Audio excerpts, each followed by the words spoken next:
सत्संग से सोधी आवे, नहीं जीव 84 में जावे। सत्संग से सोधी आवे, नहीं जीव 84 में जावे।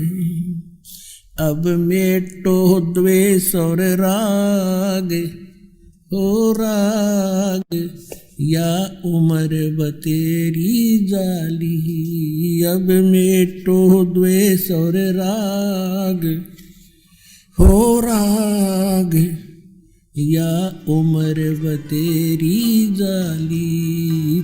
परम पिता परमात्मा पूर्ण ब्रह्म सारी सृष्टि के रचनहार कबीर परमेश्वर जी की असीम कृपा से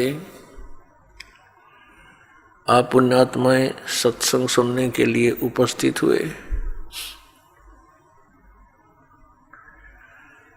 परमात्मा बताते हैं, मात पिता मिल जाएंगे 184 माँ।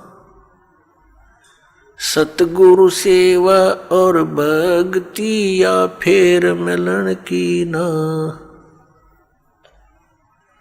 परमात्मा स्वयं आकर के हमें जगाते हैं। हम मोह ममता की गहरी नींद में सोए हुए होते हैं।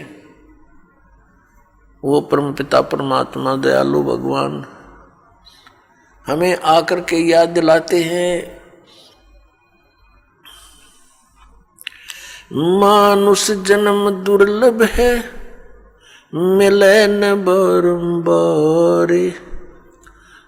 जैसे तरवर से पत्ता टूट गिरे, वो बोर न लगता डर।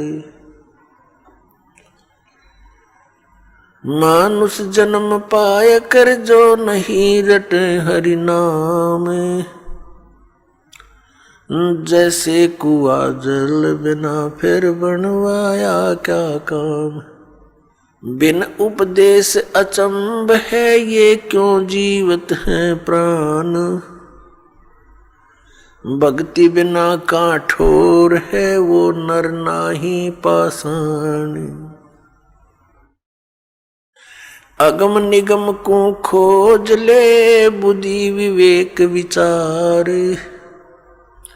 उदय अस्त का राज मिले, तो बिन नाम बेगार। राम रटत कोडी भला, चू चू पड़े जो चामे। ये सुंदर शरीर किस काम का, जामुख नाही नाम। राम रटत दारिद्र भलो, टूटी घर की छान। वो सुंदर महल किस काम के, जहाँ भक्ति नहीं भगवान।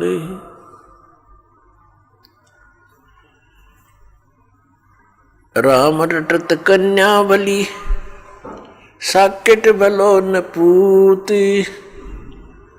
जैसे बकरी के गल में गल थना, जिसमें दूध ना मूत। हमारे परमात्मा ने, हमारे पिता ने, हमारे जनक ने आकर के हमें ये ज्ञान बताया कि आप इस लोक के वासी नहीं हो, आप यहाँ के रहने वाले नहीं हो। और जिन इन सांसारिक सुखों को आप सुख मानते हो, ये झूठा सुख है, ये अस्थायी है। आप जी को यहाँ रोके रखने के लिए आपको इतना विवश कर दिया इस काल भगवान ने। अपने तीनों पुत्रों को, ब्रह्मा जी को रजगुण युक्त बना दिया, विष्णु जी को सतगुण युक्त बना दिया और शंकर जी को, शिव जी को तमोगुण युक्त बना दिया। और इनके अंदर से निकल रही वो तरंग हम सभी प्राणियों को प्रभावित कर रही है। भले ही ये भगवान, भले ही ये प्रभु, ये स्वामी अपने अपने लोकों में रहते हैं, ब्रह्मा लोक में ब्रह्मा जी, विष्णु लोक में विष्णु जी और शिव लोक में शिव जी, लेकिन इनके अंदर से, इनके शरीर से निकल रही वो गुणों की तरंग वो हमें प्रभावित कर रही है यहाँ बैठों को।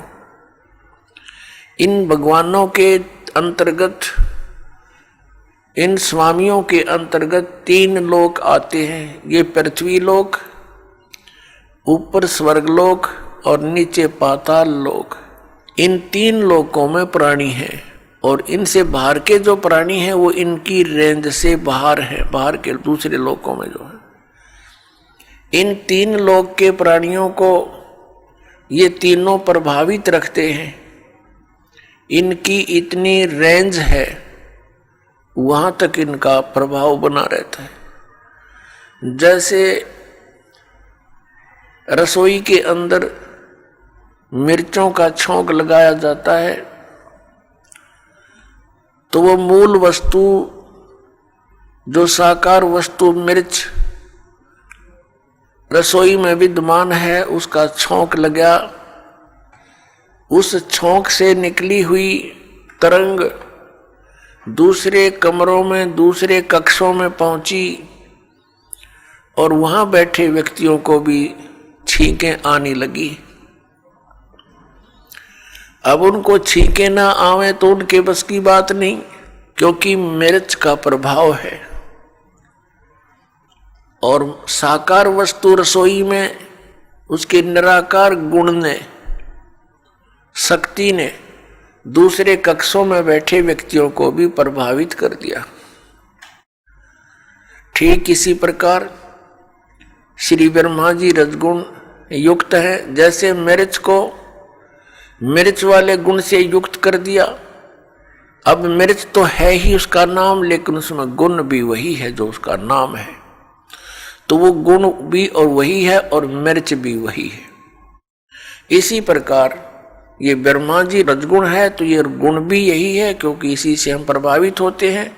और ब्रह्मा कहो चाहे इसको रजगुण कहो। इसी प्रकार अन्य इन दोनों भगवानों की, सतगुण विष्णु, तमगुण शिव जी समझो। परमात्मा ने आके बताया कि तुम्हारे को बड़े सुनियोजित तरीके से षड्यंत्र रचकर आपको यहां रोक रखा है। अपने आत्मा, आप बहुत भोले हो, बालक हो इस भगवान के मार्ग में, और बालक की इतनी बुद्धि नहीं होती वो अपने हानि और लाभ को सोच ले। आप तो इतने अबोध बच्चे हो जब तक आपको तत्व ज्ञान नहीं होता। जैसे एक छोटा सा बच्चा, एक 1.5-2 वर्ष का बालक, उसको ज्ञान ही नहीं किसी भी पदार्थ का, ये अच्छा है या बुरा है। वो छोटा सा बालक किसी भी ऐसी वस्तु को, जैसे अग्नि में हाथ दे देता है, गर्म दूध है रखा है गिलास में, उसको हाथ मारता है, गिरा लेता है, आप भी जल जाता है, हाथ भी जल जाता है। तो ऐसे उसको पता ही नहीं और फिर रोता है। उसको पता ही नहीं कि जो तू कर रहा है ये ना करने के कार्य हैं। ठीक इसी प्रकार परमात्मा ने, परमेश्वर कबीर जी ने आकर बताया कि जो क्रियाएं तुम कर रहे हो जो शास्त्र अनुकूल नहीं है, वो क्रियाएं कर्ण की नहीं है। शास्त्रों अनुकूल कौन कौन सी क्रियाएं हैं, कौन कौन सी ना करनी चाहिए, कौन सी करनी चाहिए, उसके विषय में शास्त्र ही प्रमाण है। उस परमेश्वर ने आके हमें याद दिलाया, झूठे सुख को सुख कहे, ये मान रहा मन मोद, ये सकल चबीना काल का, कुछ मुख में कुछ गोद। परमात्मा ने हमें याद दिला कि तुम्हें यहां ऐसे रोक रखा है जैसे कसाई बकरे पालता है, बकरियां पालता है, नर और मादा को एक ही स्थान पर रख लेता है सैकड़ों की संख्या में। जिस कसाई की अच्छी कंजम्पशन होती है वो कई सैकड़ों की संख्या में बकरे और बकरियों को पालता है, उनके लिए एक चरागाह बना देता है, एक तालाब बनाता है, एक शेड डाल देता है गर्मी और सर्दी से बचने के लिए। वे वहाँ उसके नीचे आ जाते हैं और उनकी बड़ी देखभाल करता है, केयर टेक करता है।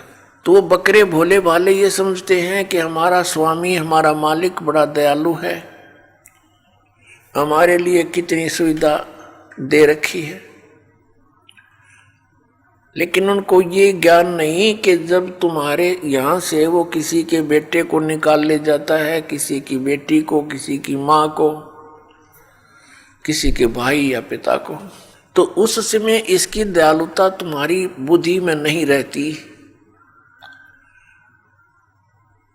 तो पुण्यात्मा, जब वो कसाई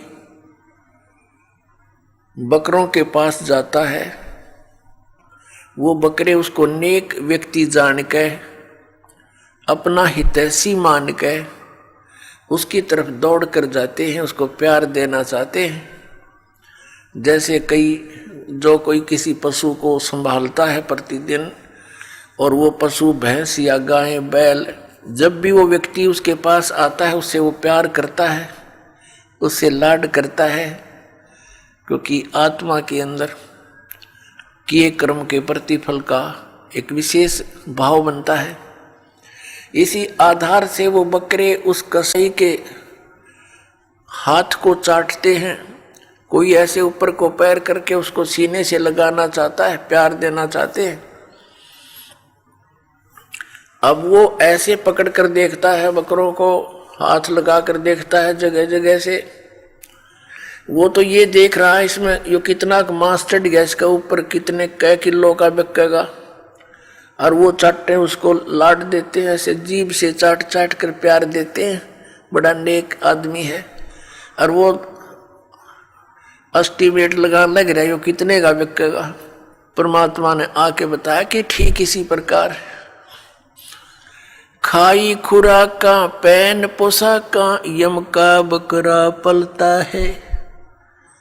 कहते हैं खाई खुराका और पैर पोशाका, यहाँ यम का बकरा पलता है। इस काल के बकरे पल रहे हो तुम,